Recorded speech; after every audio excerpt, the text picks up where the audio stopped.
dans le précieux nom de notre Seigneur et Sauveur Jésus-Christ.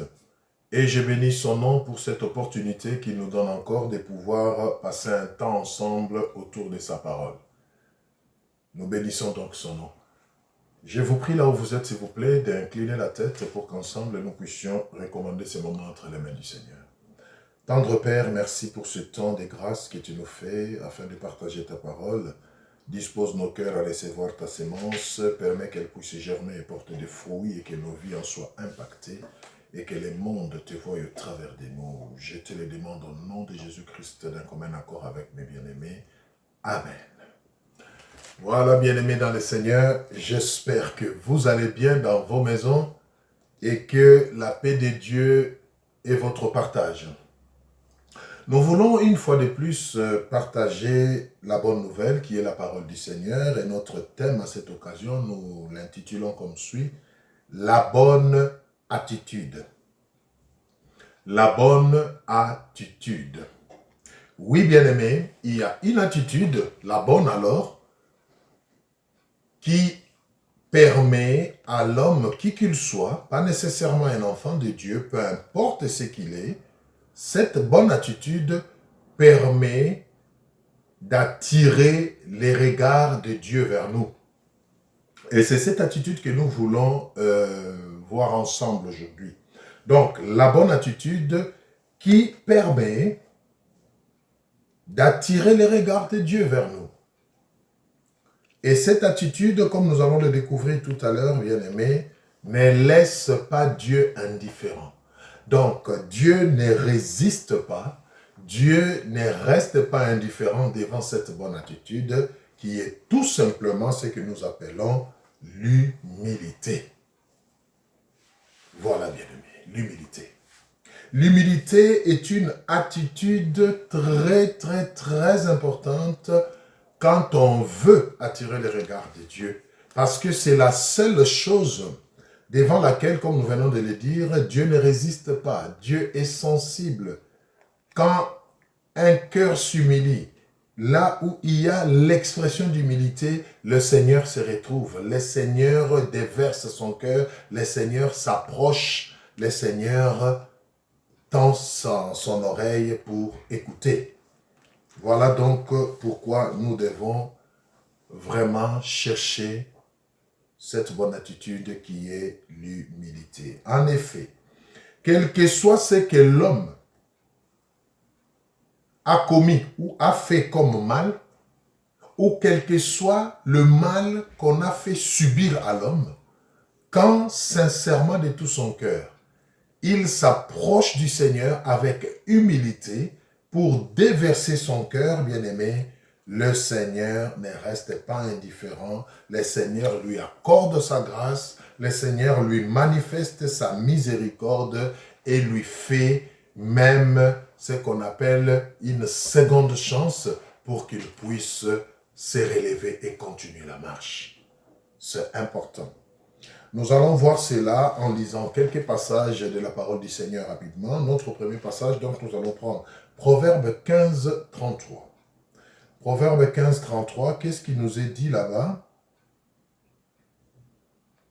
Proverbe 15, 33, la Bible dit ceci. Je vous laisse le temps de trouver.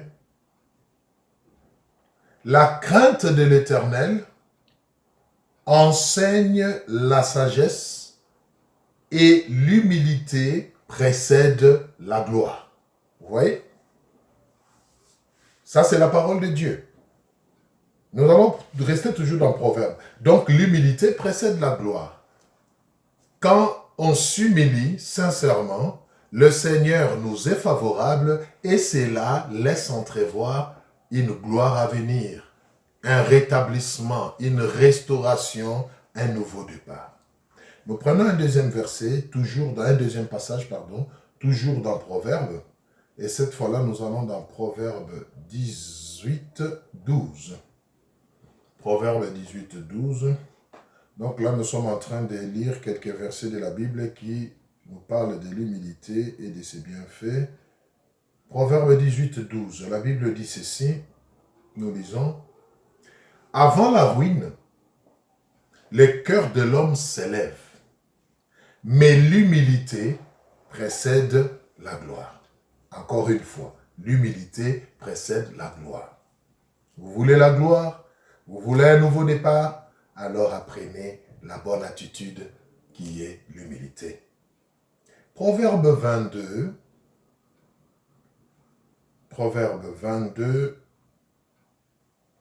au verset 4.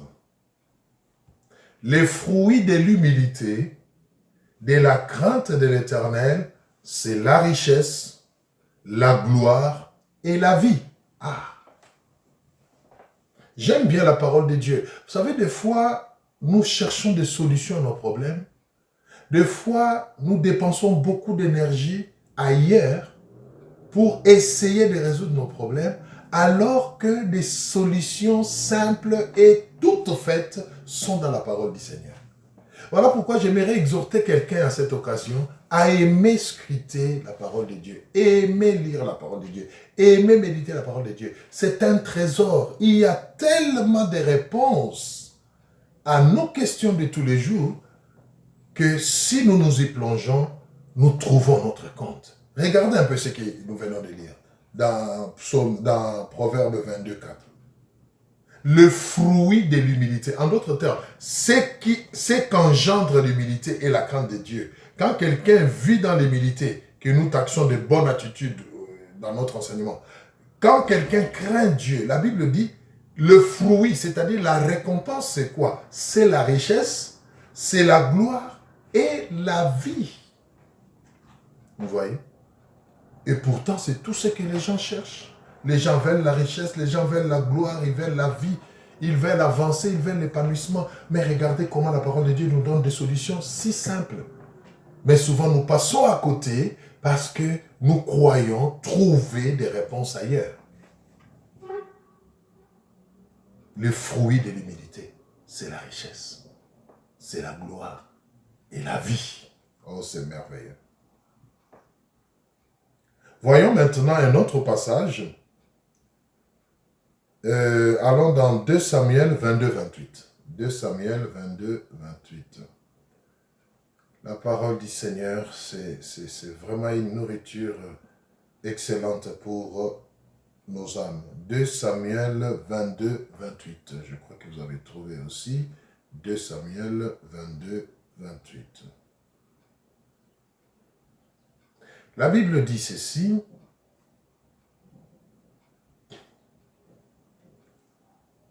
Tu sauves le peuple qui s'humilie. Et de ton regard, tu abaisses les orgueilleux. Alléluia. L'humilité, une fois de plus. Dieu sauve le peuple qui s'humilie.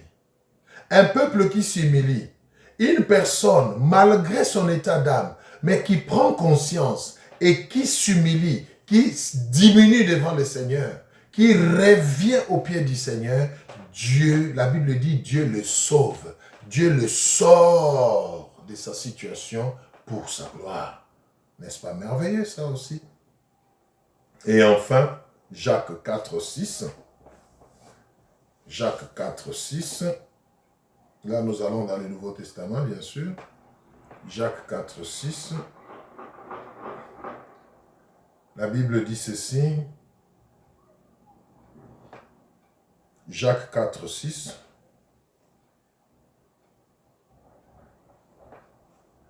Alléluia. C'est merveilleux. Il accorde au contraire une grâce plus excellente. C'est pourquoi l'Écriture dit, Dieu résiste aux orgueilleux, mais il fait grâce aux humbles. Donc l'humilité, une fois de plus, ne nous attire pas seulement la gloire, la grâce et la gloire et la vie et la richesse de la part du Seigneur, mais ça nous attire aussi la grâce de Dieu, c'est-à-dire les faveurs de Dieu. Vous voyez? Donc, voilà, les passages sont nombreux où on nous parle de l'humilité, de ses vertus, de ce qu'elle peut porter comme fruit. Donc, retenons que, bien aimé, l'humilité, c'est la bonne attitude que nous devons avoir. Peu importe la situation dans laquelle nous nous trouvons, peu importe notre état d'âme, la bonne attitude à avoir, c'est l'humilité. Rentrer au pied du Seigneur de tout son cœur pour trouver grâce. Et tout celui qui revient au Seigneur avec humilité n'est pas déçu. N'est pas déçu.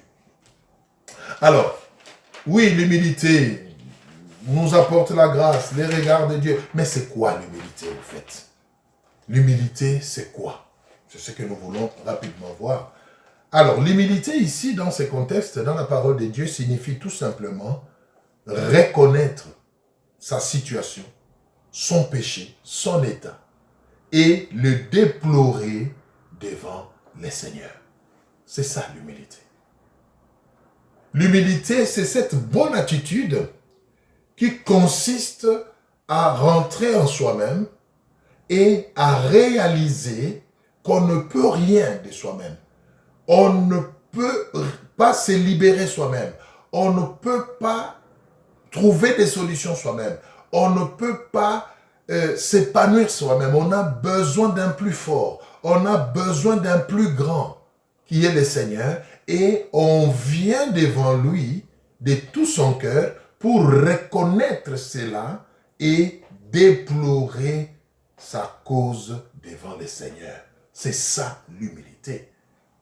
Et nous avons vu au début que ça soit le péché, que ça soit une situation difficile dans laquelle vous vous trouvez, que ça soit des offenses que les autres vous ont affligées, quand vous vous saisissez, peu importe la situation, avec humilité, vous vous approchez du Seigneur, c'est-à-dire vous reconnaissez que vous avez besoin de son aide. C'est ça l'humilité. Reconnaître qu'on est faible, qu'on a besoin d'aide, qu'on a besoin d'un plus fort pour nous sortir de notre galère, pour nous sortir de notre situation. C'est ce que nous appelons l'humilité.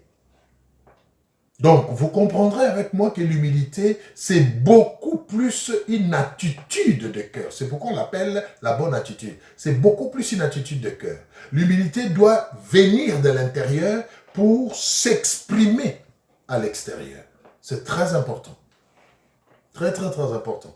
Contrairement souvent à ce que nous croyons, l'humilité, c'est de se couvrir de la tête aux pieds. L'humilité, c'est de marcher d'une certaine manière ou de parler d'une certaine manière. Non, ça, ce n'est pas l'humilité. L'humilité est d'abord une attitude du cœur qui nous amène à reconnaître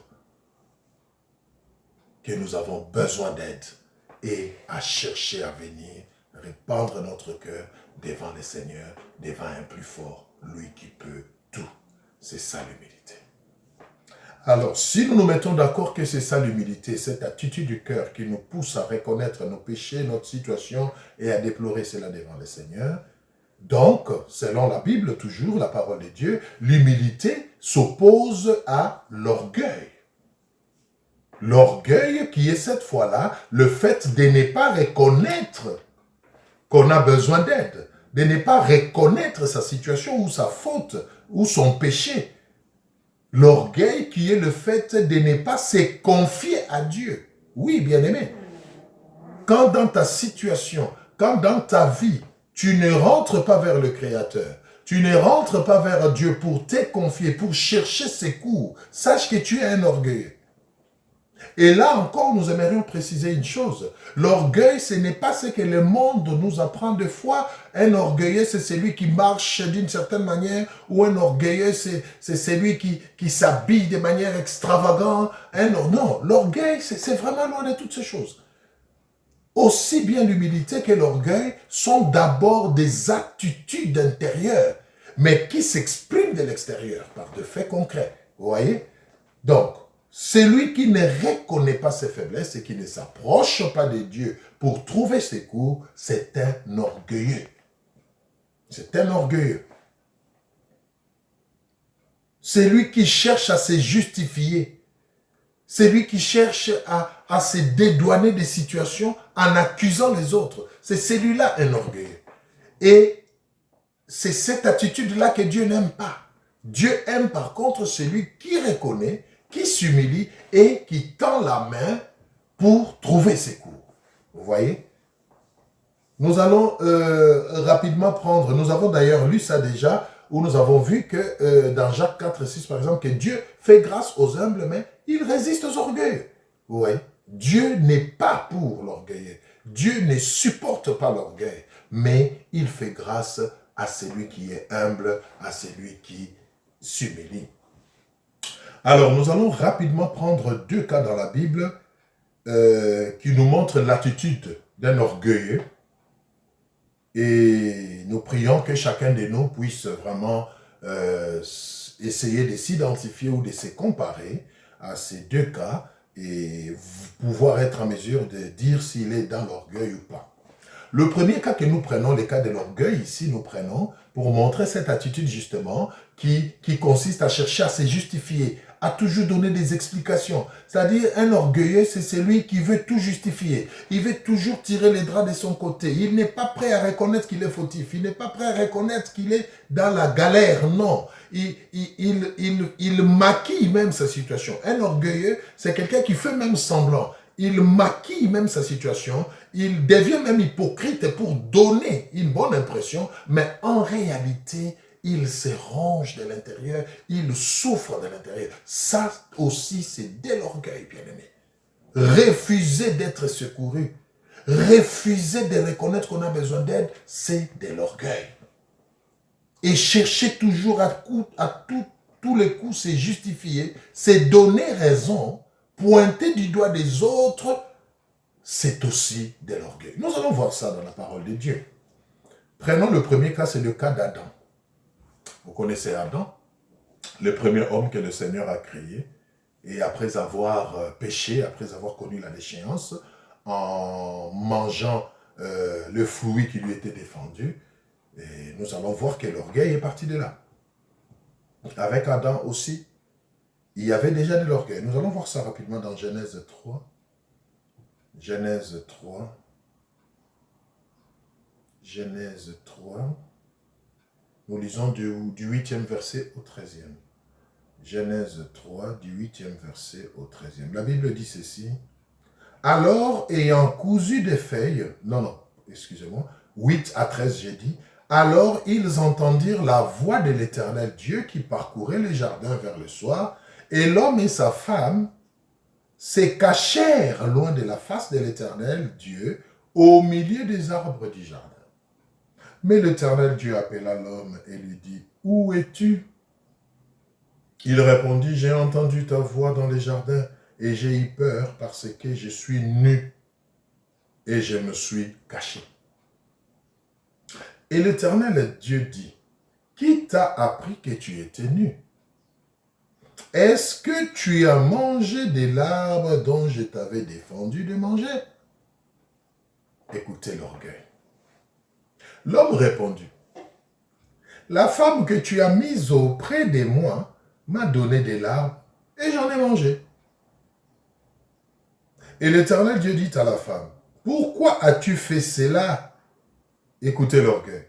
La femme répondit, « Le serpent m'a séduite et j'en ai mangé. » Amen. Vous voyez, l'orgueil, au fait, c'est cette attitude-là, justement, qui consiste à ne pas reconnaître qu'on est fautif, à ne pas reconnaître qu'on est dans une position de faiblesse et qu'on a besoin de la grâce ou de la miséricorde ou de secours. Ça, c'est de l'orgueil. Et ça s'oppose à la bonne attitude qui nous attire la grâce de Dieu, c'est-à-dire l'humilité. Et ce cas est flagrant. Adam et Ève avaient une instruction précise. Ils devaient toucher à tout ce qui était dans le jardin, mais pas à l'arbre de la connaissance du bien et du mal. Oui, c'est vrai. Le serpent rusé est passé par là, les a séduits et tout. Ils ont désobéi, ils ont mangé. D'accord. Mais quand le Seigneur vient pour les visiter comme d'habitude, regardez leurs attitudes. Ils commencent par fuir pour aller se cacher. Ça, c'est l'orgueilleux. Un orgueilleux fuit pour cacher son mal. Un orgueilleux croit que c'est en évitant, c'est en échappant, c'est en se cachant qu'il peut résoudre ses problèmes. Ça, ce n'est pas une bonne attitude. Vous voyez? Ils vont se cacher derrière les arbres avec des feuilles qui se couvrent parce qu'au fait, ils venaient de découvrir qu'ils étaient nus. Et pourtant, tous ces jours, ils étaient toujours nus. Ils en étaient fiers, inconscients, et ça passait. Mais cette fois-là, ils ont eu honte parce que leurs yeux s'étaient ouverts. Maintenant, Dieu pose la question à Adam. Où es-tu? Parce que d'habitude, quand je viens vous visiter, vous accourez vers moi. Qu'est-ce qui se passe? Écoutez la réponse d'Adam, nous venons de le lire. Il dit, j'ai entendu ta voix, j'ai entendu que tu venais et je suis caché, je me suis caché. Mais tu t'es caché, pourquoi? L'orgueil nous pousse à nous cacher. L'orgueil nous pousse à cacher notre péché, à cacher notre faiblesse, à cacher notre mal et à prétendre autre chose alors que nous souffrons à l'intérieur. Dieu posera la question, vous vous cachez parce que vous êtes nus. Qui vous a dit que vous êtes nus? Donc, vous avez touché à l'arbre que je vous ai. Et la question du Seigneur était simple. Le Seigneur s'attendait tout simplement à ce que Adam dise, oui Seigneur, c'est vrai, je n'ai pas pu résister, là je suis tombé, je me touchais au fruit. Non, écoutez la réponse d'Adam. Et ça, c'est ce que l'homme fait souvent. Il cherche toujours à se justifier. Il cherche toujours à expliquer même les choses qui sont clairement établies. La réponse d'Adam, c'est quoi? As-tu touché à l'arbre que je t'ai interdit de toucher? Écoutez la réponse. Non, c'est la femme que tu as mise à mes côtés qui m'en a donné et moi j'ai mangé. En d'autres termes, pour dire au Seigneur, écoutez, moi je ne suis pas fautif. Moi je n'ai rien fait de mal. Si tu n'avais pas mis cette femme à mes côtés, elle ne m'aurait pas donné cet arbre pour manger. En d'autres termes encore, Adam s'est permis d'accuser Dieu lui-même. Donc c'est Dieu qui était fautif. Pour Adam, s'il a mangé l'arbre, s'il a péché, c'est Dieu. Parce que Dieu a mis Ève à ses côtés. Quand il était seul, il ne touchait pas à l'arbre. Maintenant, quand Dieu a mis Ève à ses côtés, et voilà, Ève lui a donné et lui a mangé. Donc pour lui, c'était une justification valable. C'est toi Dieu, il accusait Dieu. Il ne fallait pas mettre Ève à mes côtés. Mais souvenez-vous, dans Genèse 2, au début du chapitre, qu'est-ce que la Bible dit? Quand Dieu a placé Ève à ses côtés, Adam a oublié qu'en voyant Ève, il avait fait un poème. Vous vous rappelez? Pour dire qu'il était content. Qu'est-ce qu'il a dit? Voici cette fois-ci l'os de mes os, chair de ma chair. On l'appellera femme. Donc, il a exprimé sa joie de voir Ève à ses côtés. Mais en cas de problème, il veut se dédouaner. Ça, c'est de l'orgueil. Et cette attitude, bien aimée, la Bible dit, Dieu ne l'approuve pas. Dieu pose la question à Ève. Pourquoi as-tu donné? Oh non, non, non, non, non, non, c'est pas moi. C'est le serpent. Alléluia. L'orgueil pointe du doigt les autres. L'orgueil se justifie. L'orgueil explique tout. Mais l'humilité reconnaît. L'humilité s'approche pour demander pardon. L'humilité avoue le mal et implore la grâce. Voilà la bonne attitude que le Seigneur attend de nous. Pas l'orgueil. N'imitons pas Adam. N'imitons pas Ève. Ce ne sont pas des modèles par rapport à la bonne attitude en tout cas. Je ne sais pas dans votre vie ce qui se passe. Mais si vous avez tendance à toujours vous justifier, à toujours voir le mal dans les autres, il y a des gens qui jusqu'aujourd'hui continuent à accuser leur famille, continuent à accuser leur ex, continuent à accuser leurs enfants. Si je suis dans cette situation aujourd'hui, c'est à cause de cet homme-là. Si je suis dans cette situation aujourd'hui, c'est à cause de mes enfants. Si je suis nul aujourd'hui, c'est parce que mes parents... On trouve toujours quelqu'un à pointer du doigt. Et tant qu'on pointera les autres du doigt, on ne sera jamais humble. On ne reconnaîtra jamais sa vraie situation pour trouver solution. Bien aimé, il est temps d'avoir la bonne attitude. Oui, Seigneur, je suis nul, c'est vrai. Mes parents n'ont pas fait leur travail, c'est vrai. Ou mon ex-mari, mes enfants, oui, c'est vrai. Mais ce qui est vrai, que maintenant là, j'ai besoin de ton aide. J'ai besoin d'un secours de ta part. Voilà l'attitude qui amène le Seigneur à changer des choses dans notre vie. Mais tant que vous vous justifierez, bien-aimés, vous n'attirerez jamais la grâce de Dieu vers vous. La bonne attitude, c'est l'humilité. Et c'est ce que le Seigneur attend de nous. L'humilité, bien-aimés. Nous allons prendre un deuxième cas qui s'oppose à la bonne attitude, qui s'oppose à l'humilité. Un cas de l'orgueil en plus d'Adam. C'est le cas de l'un des voleurs qui ont été crucifiés avec Jésus. Vous vous rappelez de cette histoire aussi? Nous allons lire ça rapidement. Prenons Luc 23.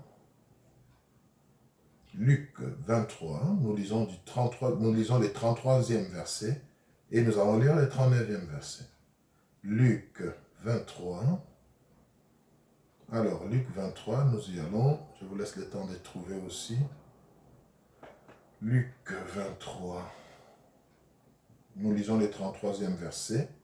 Et puis nous allons sauter pour lire le 39e. 33e verset. Lorsqu'ils furent arrivés au lieu appelé Crâne, ils les crucifièrent là, ainsi que les deux malfaiteurs, l'un à droite, l'autre à gauche. 39. L'un des malfaiteurs crucifiés l'injuriait. Écoutez bien. L'un des malfaiteurs crucifiés l'injuriait, disant, « N'es-tu pas le Christ? Sauve-toi toi-même et sauve-nous. » Regardez l'orgueil. L'orgueil. L'orgueil qui a éloigné beaucoup de gens de la grâce de Dieu. L'orgueil qui a empêché jusque-là à beaucoup de trouver miséricorde devant le Seigneur, de repartir sur de nouvelles bases. L'orgueil. Bien-aimé, on dit que Jésus est allé à la croix, non pas parce qu'il a péché, mais parce qu'il a pris nos péchés et a payé le prix qui était la mort pour que nous soyons sauvés. Mais il se fait que quand on le crucifie, qu'il y ait deux autres malfaiteurs. La Bible est claire, la Bible dit deux malfaiteurs. On ne parle pas de Jésus comme malfaiteur. Mais deux autres malfaiteurs devaient être crucifiés avec lui. Deux voleurs, l'un à gauche, l'un à droite. Mais regardez l'attitude orgueilleuse de l'un d'eux. Au lieu de reconnaître devant le Seigneur, au lieu d'être honnête envers lui-même, que si moi je suis crucifié, si je suis en train de mourir aujourd'hui, c'est à cause de mes vols, à cause de mes méfaits, à cause de mon comportement qui n'était pas digne de la société, et la société a décidé de me crucifier. Mais regardez son attitude. Il se moque de Jésus. La Bible dit, il injuriait même Jésus. Nous avons appris que tu as ouvert les yeux des aveugles. Nous avons appris que tu as sauvé beaucoup. Mais écoute, tu n'as qu'à te sauver toi-même maintenant là de cette croix. Et nous sauver nous aussi. Quel orgueil. Alléluia. Quel orgueil. Jésus n'était pas crucifié parce qu'il avait péché. Mais ces voleurs, c'est parce qu'il avait péché. Et c'est ça l'attitude que nous avons aujourd'hui. L'homme aujourd'hui fait passer Dieu à la barre. J'entends les gens dire, mais où est Dieu? Pourquoi tant de malheurs sur la terre? Pourquoi tant de famines? Pourquoi tant de meurtres, de tueries? Où est Dieu? Si vraiment il était Dieu, alors qu'il se montre, qu'il vienne mettre fin à toutes ces choses. Bien-aimé, attention avec de tels langages, attention avec une telle attitude d'orgueil. Le monde va en péril à cause de ses méfaits. Le monde va en péril à cause de ses péchés. Les hommes n'ont qu'à s'humilier et à rentrer vers le Seigneur pour implorer sa grâce. Mais pas juger Dieu. Au lieu de s'humilier, l'homme préfère être orgueilleux et chercher des justifications. C'est le cas de ces voleurs. Sauve-toi et sauve-nous. Est-ce que ces voleurs méritaient d'être sauvés? Parce qu'il était en train de subir la punition qu'il lui fallait parce qu'il était malfaiteur. Mais pas Jésus. Alléluia. La bonne attitude, bien-aimé, c'est de s'humilier. Tu es dans la galère, tu es dans la maladie, tu es dans le péché, tu es dans le mal, ou on t'a fait du mal, on t'a méprisé, on te prive de tes droits. Humilie-toi devant le Seigneur. C'est le meilleur des avocats, c'est le juste juge, c'est le Dieu qui relève. Il va te relever. Jusqu'à quand tu vas continuer à te justifier pour te sentir à l'aise dans ta situation, alors que dans ton fort intérieur, tu sais que tu es en train de mourir à petit feu, bien-aimé. L'humilité précède la gloire, mais l'orgueil précède la chute. La bonne attitude à avoir, c'est l'humilité devant le Seigneur. C'est très important. Nous allons terminer finalement en prenant 2 cas aussi rapidement, des gens qui se sont humiliés devant le Seigneur et que le Seigneur a élevé. Nous venons de voir là les gens qui ont refusé de s'humilier, qui ont préféré prendre l'attitude contraire, qui est l'orgueil. Mais nous allons aussi rapidement voir, avant de terminer, 2 cas de personnes qui se sont humiliées devant le Seigneur et la Bible nous confirme que le Seigneur les a relevés. Il les a relevés. Le premier cas, c'est le cas de David. Nous allons prendre le cas de David après son adultère. Vous connaissez l'histoire de David. David est tombé dans l'adultère. Il a péché contre Dieu. Il a convoité la femme de l'un de ses soldats Uri. Il a couché avec Bathsheba, la femme d'autrui. La femme s'est retrouvée grosse. Et pour camoufler son mal, David est allé très loin jusqu'à commettre un meurtre. Il a tué Uri, croyant cacher son mal. Après avoir tout tenté pour se libérer de ses mal, Uri n'a pas été facile à manipuler. Finalement, la solution était de l'éliminer. Bien-aimé dans le Seigneur. Mais regardez, c'est David-là qui a fait ses mal jusqu'à aller au meurtre. À cause de l'humilité, le Seigneur l'a relevé. Le Seigneur a affermi son trône.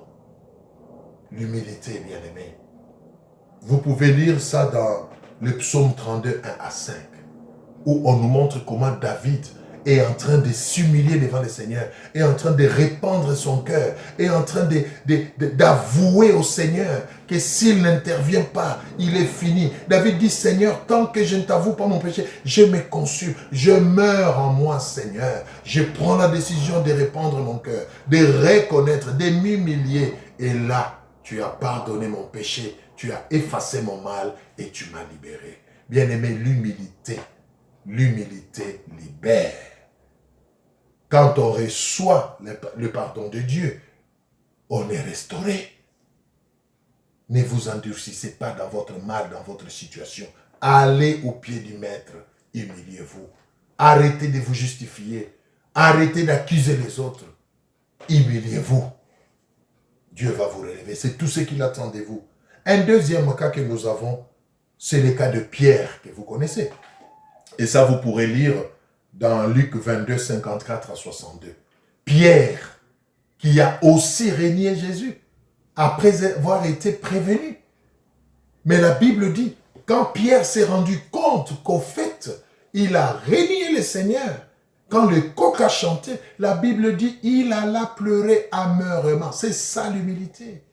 Il a couru dans un endroit caché. Il a versé des larmes. Il a dit, Seigneur, je t'ai trahi, je t'ai renié devant les gens. Pardonne-moi. C'est ça l'humilité. Reconnaître son mal et implorer la grâce de Dieu. Et enfin, pour terminer, l'enfant prodigue que vous allez lire dans Luc 15, 10 à 24. Vous connaissez aussi l'histoire de l'enfant prodigue. Donnez-moi ma part de l'héritage, poussé par la convoitise de la jeunesse, la cupidité. Il est allé, il a dilapidé tout dans la prostitution, la Bible dit. Il a mené une vie de débauche, finalement il a tout fini. Mais qu'est-ce que la Bible nous dit? Quand il s'est rendu compte de sa situation, il n'a pas dit, ben, je ne rentre pas là-bas, ils vont se moquer de moi, pour qu'ils vont me prendre. Non, la Bible dit, il a dit, j'irai vers mon Père, je vais m'humilier, je vais reconnaître mon mal et demander pardon. Bien-aimé, c'est ça la bonne attitude. Ne restez pas téméraire dans votre situation, dans votre orgueil. Rabaissez-vous devant sa main puissante.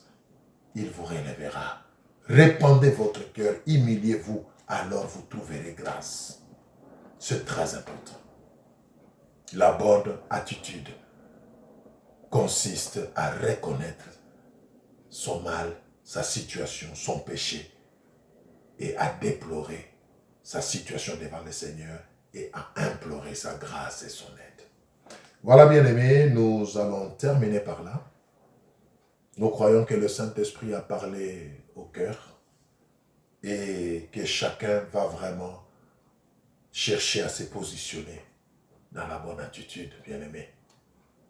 Vous n'avez toujours pas peut-être vu la main de Dieu jusque-là. Peut-être que le Seigneur n'attend que vous puissiez vous humilier. Il n'attend que vous puissiez vous repentir. Il n'attend que vous puissiez revenir à lui. N'endurcissez pas votre cœur. La Bible dit, aujourd'hui, si tu entends ma voix, n'endurcis pas ton cœur. Je vais donc vous demander là où vous êtes de vous incliner.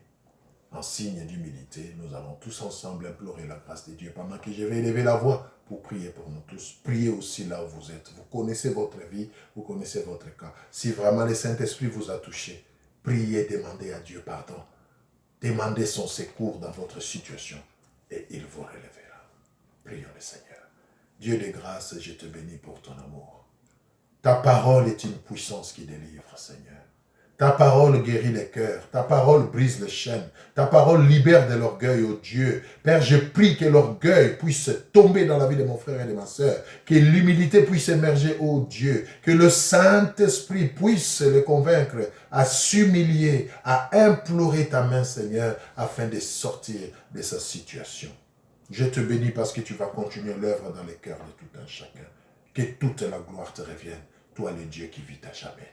Merci de faire cette œuvre pour ta gloire. Au nom puissant de Jésus-Christ. Amen. Voilà, bien-aimés, que le Seigneur vous bénisse. Nous nous arrêtons par là pour cette occasion et je vous dis à la prochaine.